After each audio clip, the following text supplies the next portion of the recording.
question. And the answer to this question is a little different for each of them. The question is, what is your favorite thing about New York and why? And our first storyteller coming up today said that her favorite thing about New York is the museums. And why? Because there's always some place to go and be inspired. Ladies and gentlemen, Jordan. Okay,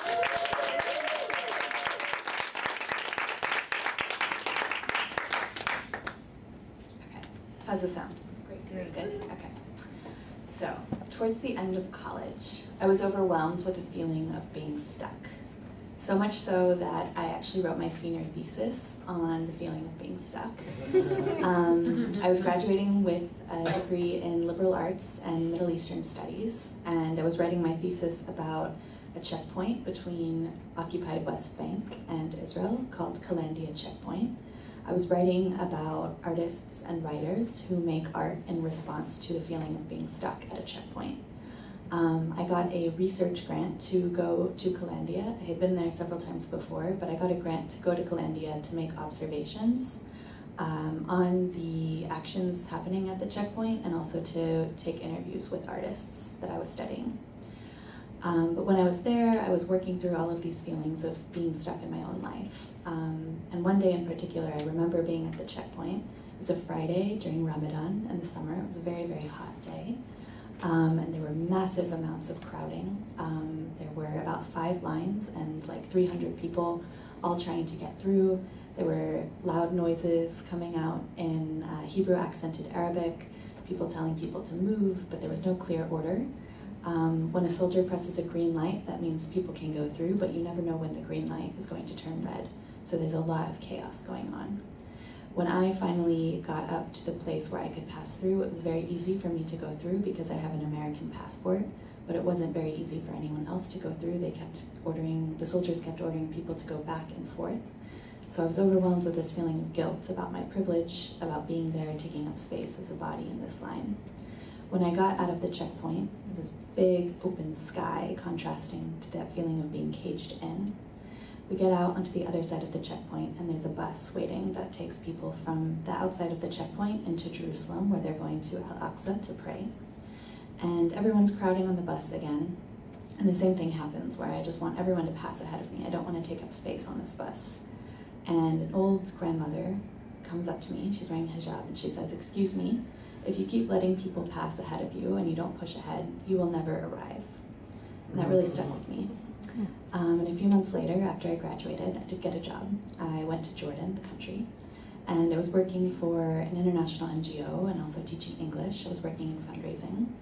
And I fell in with a group of friends who were artists, and a few friends in particular. They were trying to start a dance studio. My friend Anas and his brother Abdul Hadi taught themselves to break dance when they were kids off of YouTube. And they wanted to start a nonprofit. They called it Studio 8, where they would teach younger kids how to break dance and how to dance. They were having a lot of trouble. Neither of them went to college. Neither of them knew English very well. And Anas said to me, like, "Jordan, you're working at this, international nonprofit. You guys have so much money. I don't understand. I'm trying to get money and I can't do it. Can you help me?" And I realized, like, yes, I can. I went to college for this. I went to college to study where art and conflict intersect. I went to college to understand how to get money to fund arts organizations. So Anas and I worked together. I helped him with his English. I helped him practice interviewing. I helped him with his writing. Sometimes I would write grants for him and interview him, and we would prepare a grant application together. He ended up getting a lot of grants, not just because of my help, but sometimes maybe with my help. He got to go to Turkey. He got to go to, I think, maybe China. And he also came to New York as part of an artist exchange program. So today, I work at the Arab American Family Support Center. I work in development communications. And though I work in development, I also get to build relationships with the clients that we serve, with the youth and the adults that come in for education, for healthcare, for a variety of services. And we work on a model, we call it the Settlement House model, which is participant-led and participant-focused, and it's based on the idea that everyone coming into our office is a participant. There's no hierarchy between staff and clients, and that really sticks out to me as someone who once felt like an observer. It's such an honor to work at a center where everyone is told that they're a participant, and we enact that every day. So at this point, I really feel like I found space for myself in the world, and I've learned that life is a lot better when you do push ahead, but you push ahead as part of a community. Thank you.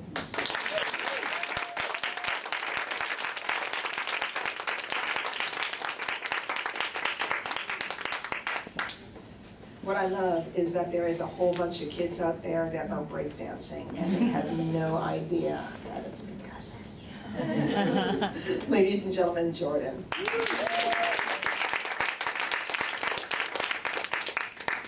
All right, coming up next is a woman who said her favorite thing about New York is hearing different dialects on the train and on the streets, because she likes trying to figure out what the languages are. Ladies and gentlemen, Bonnie.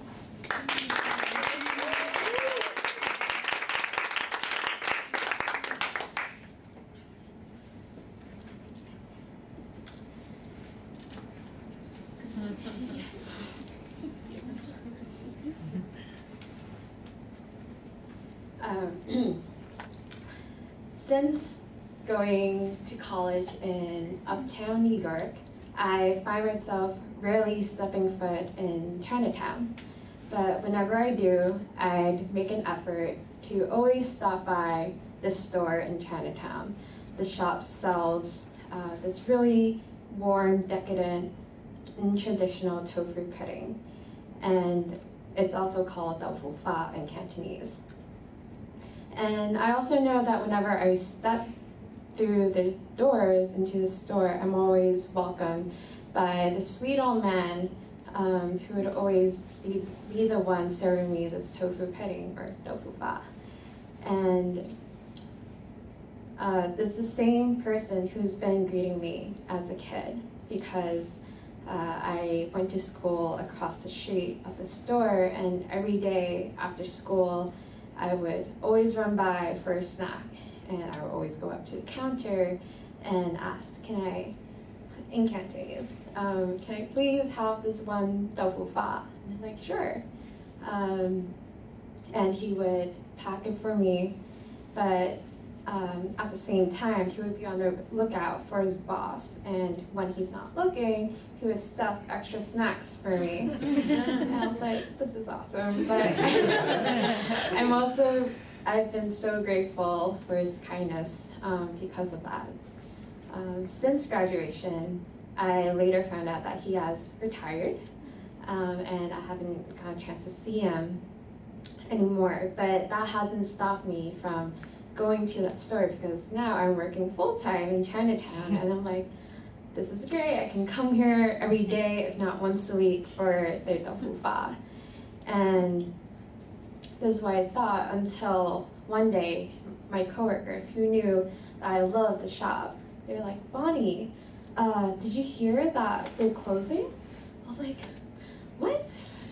What do you mean they're closing? And they pull up this Chinese article. It's like, look, I'm like, I can't read this. What's it saying? They're saying that it's closing because there's no one else to take over the shop. The workers are like retiring, and they're gonna close. I'm like, when? By the end of the month. And my heart sank, but for the next 2 weeks, every time during lunch, I just make my way over, get that doufu fa, and just kind of enjoy it while it's still here. The month has come, and the shop has closed.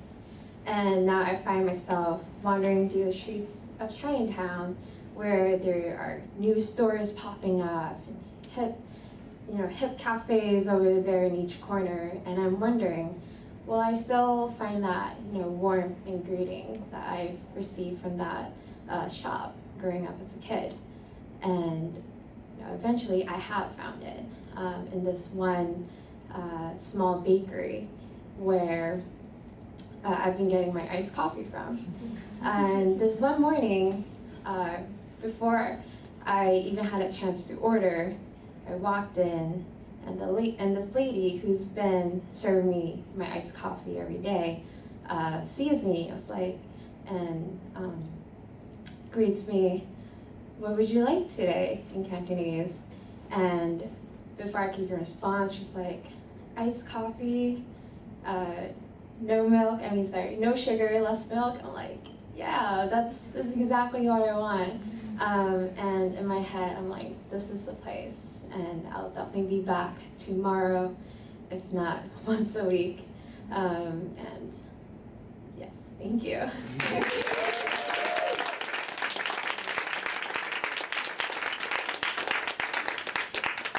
Funny, everybody.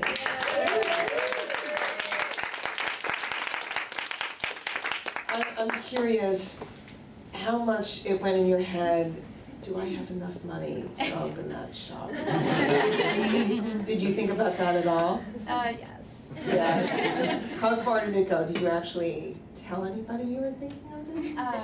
My coworkers are actually like, Bonnie, don't have anyone take over, but. Once again, funny. Our next storyteller coming up to the microphone. Why does she love New York? Because it's home. And why? Because it's home. Ladies and gentlemen, Delina.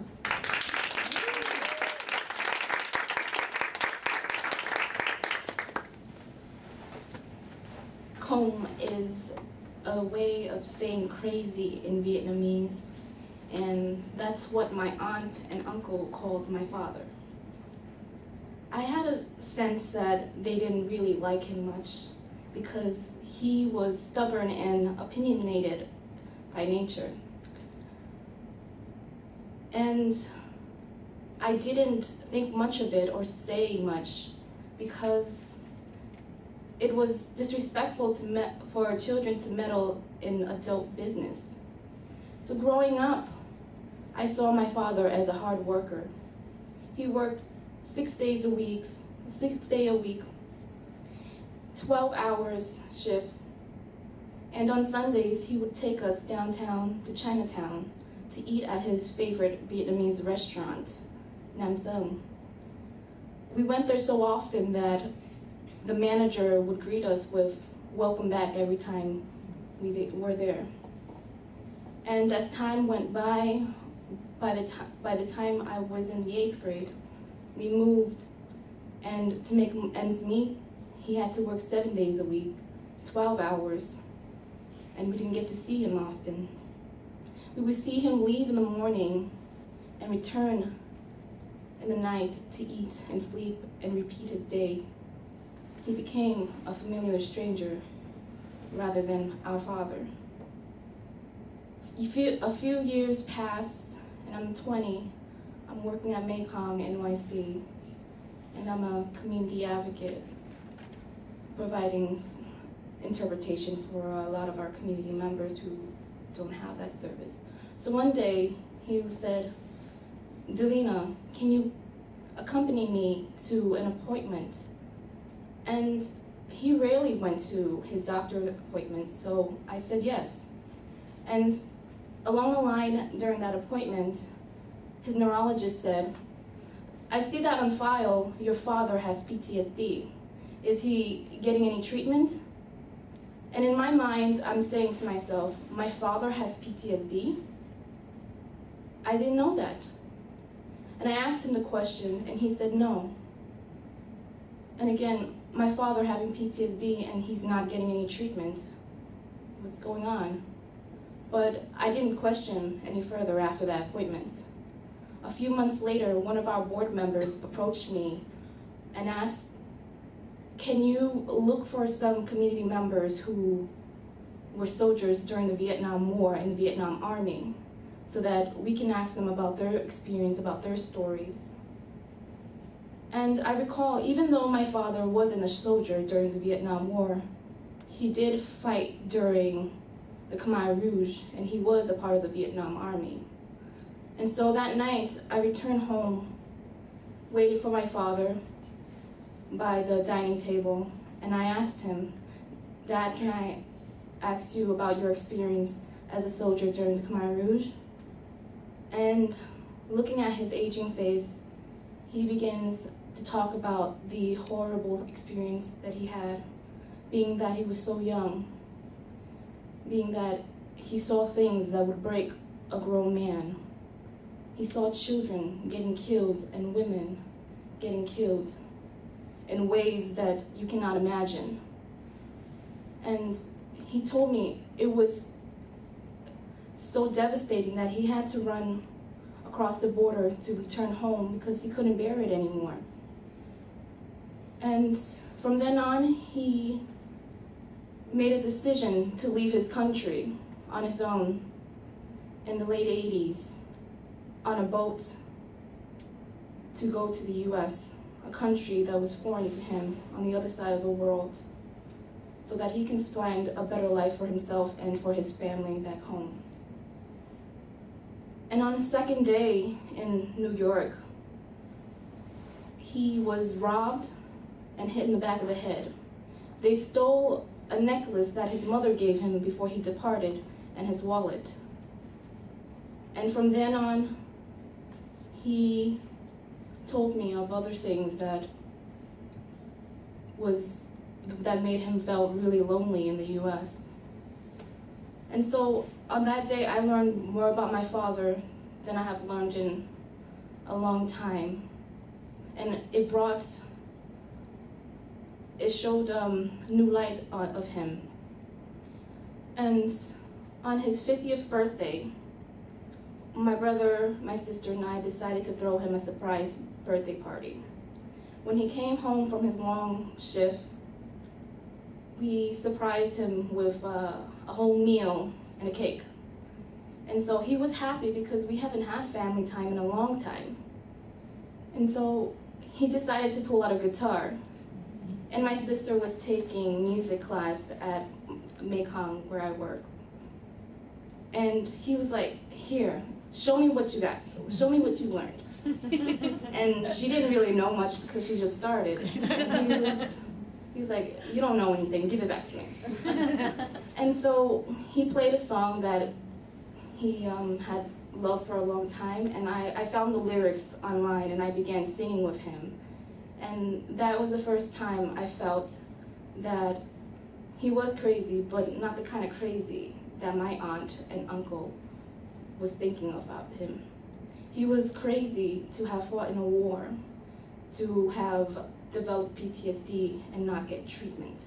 He was crazy to have left a country that was his home to go to a country on the other side of the world to find a better life. He was crazy working long hours, 7 days a week, without seeing his family to take care of them. But that night, we were crazy together, with love, with happiness. Thank you.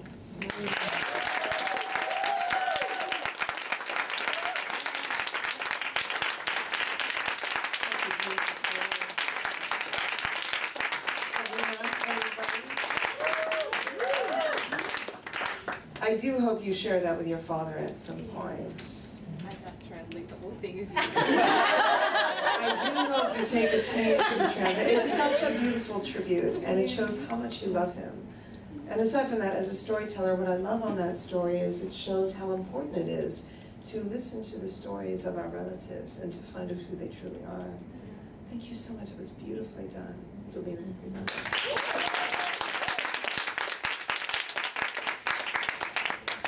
Next coming up is a woman who said that, it's all women by the way, who said that what she loves about New York is actually my favorite thing as well, the diversity. And her reason is you just get exposed to all sorts of wonderful. Ladies and gentlemen, Anita.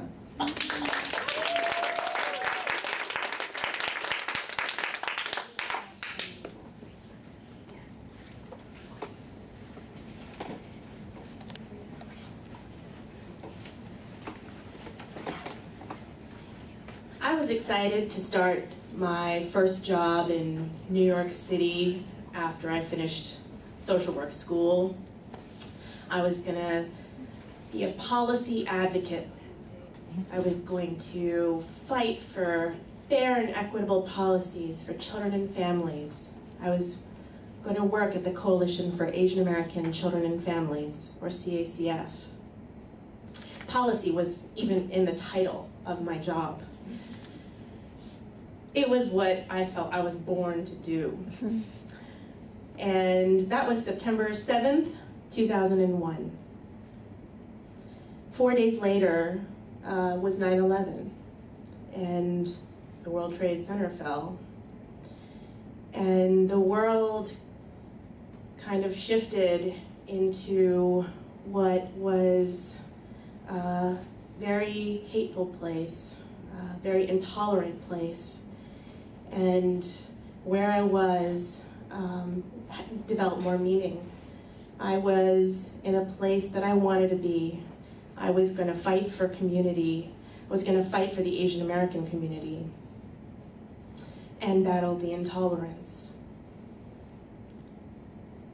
One day I was walking with my colleague then, Vanessa, and she and I were leaving lunch, and we were just chatting, and two men started to approach us and came closer, and I wasn't paying attention, and then all of a sudden I heard, go back to your country, you terrorist, go back to your country, and other racial slurs.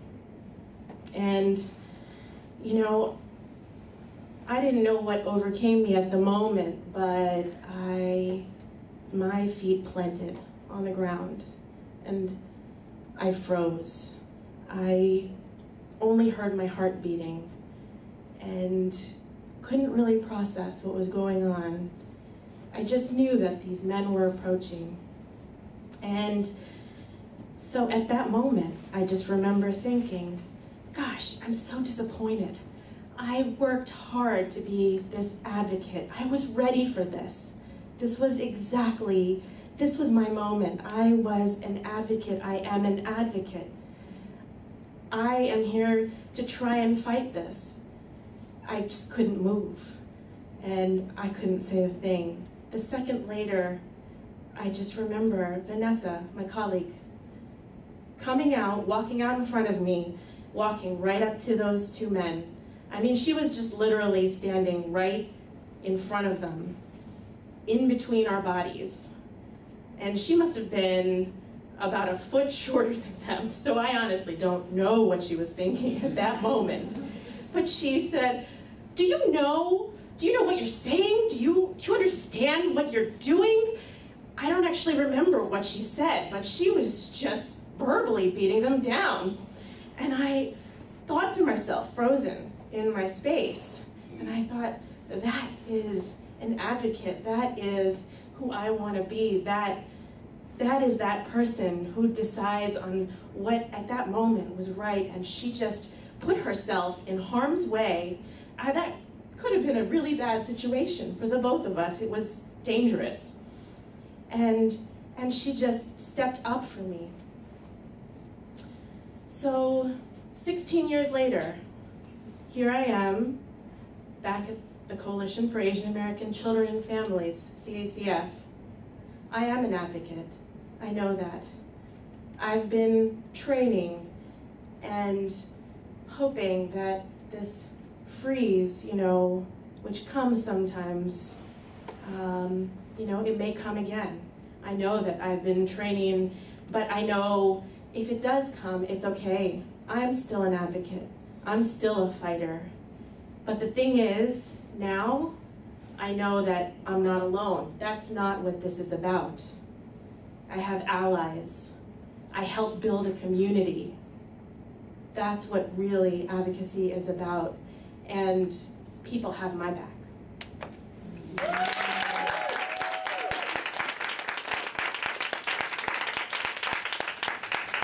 I need that, everybody. I'm gonna step away from stories right now. That was beautifully done, but everything that is going on today is because of this fine woman.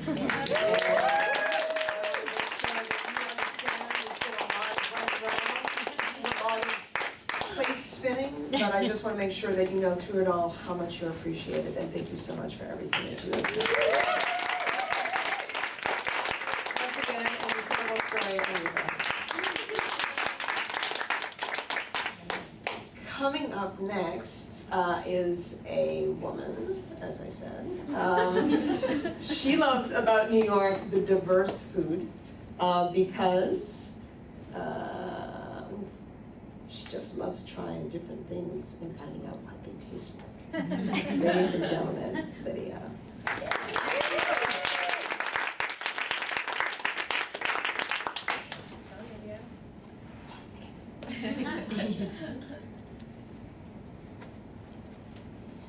Year 1998, February, I was only 26 years old. I came to America as an R1 visa, 5 years as a missionary.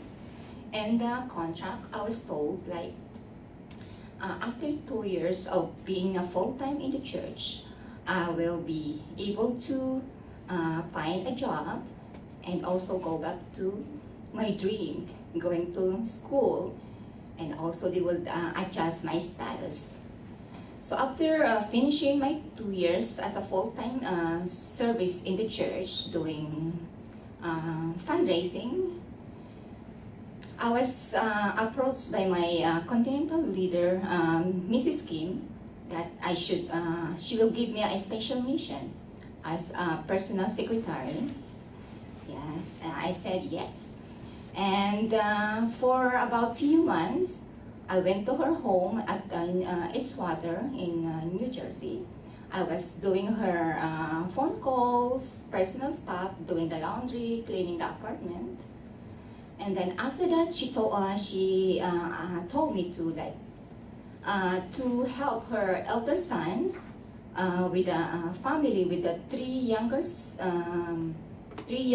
kids. I was doing the job for 3 years, 24 hours a day, 7 days a week, with no pay. I was sleeping with the kids I was on the bunk bed, small room, and there's a crib. So that was like a full-time mother. So I was replacing the mother's responsibility. And then that was my life. And then one day, they told me, the family told me that I need to go home because I need to go home to wait for my status. And then this time I was in fear, in shock. Why do I need? If I will listen to this family, they will do the same thing that I was doing to them. Like I don't have my life. They will just tell me what to do.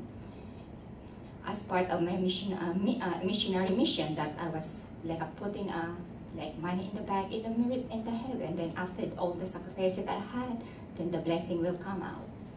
So my friend, she's a secretary in the church headquarters, told me, Lydia, why do you need to go home? You're already here. You stay. So that struck me. Like I don't have my future. If I go home, then I said, being undocumented is really, I can imagine. But one day I told the family that I need to go to the church headquarters to meet Sherry, my friend. Then they agreed to come to the city, and then I told them that I will be back in the certain days, but I didn't go home. And then the boy was looking at me because I was with him for 24 hours. Then he couldn't sleep. Then the family was terrified, looking at me and looking for me. Where is Lydia? And then it's like a big drama. And then the personal secretary, I met the personal secretary in the elevator, and she told me that this is the life that you choose. Good luck. And then she also told me that I need to say to meet the leader, the big leader, that I have to say sorry that for what I did. Then what can I say? Then I went back to say sorry, and then we were in her apartment in Edgewater in the room. We were myself and my leader, and then I was crying so hard and say sorry for what I did, and then my continental director was really cursing me. You are like just opportunistic. You are like a prostitute. You just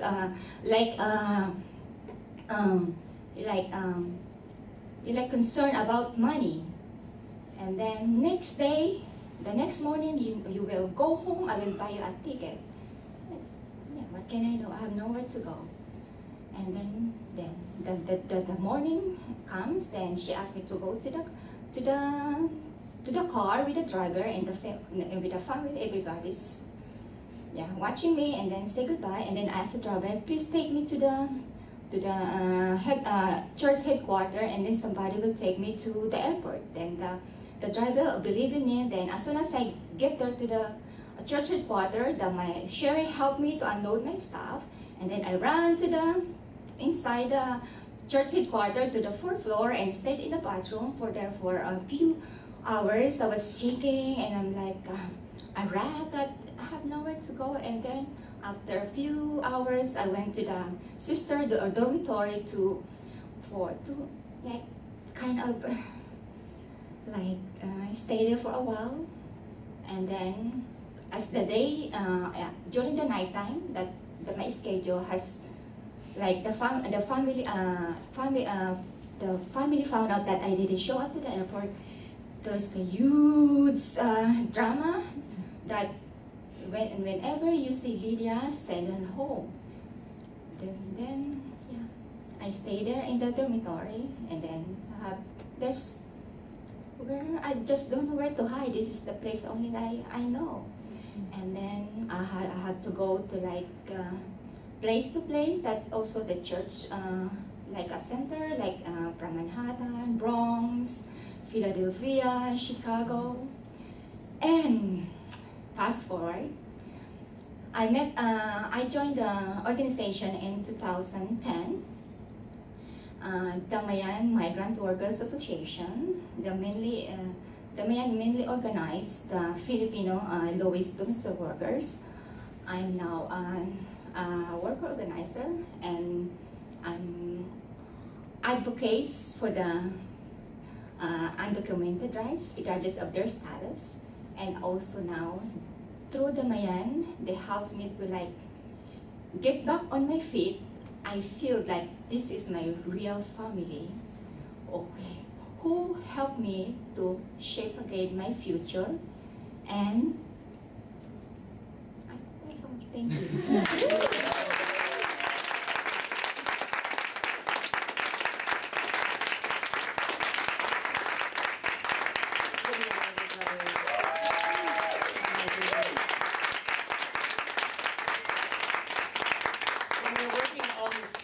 We were right almost across the street from the church where all of that happened, and she kept on pointing out the window.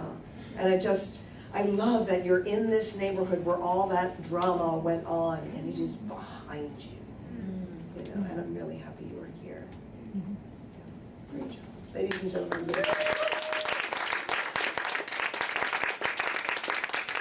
Coming up next is a woman. Said, when I asked her, what do you love about New York? She said, I was born here and my entire history is here. Ladies and gentlemen, Tasmin.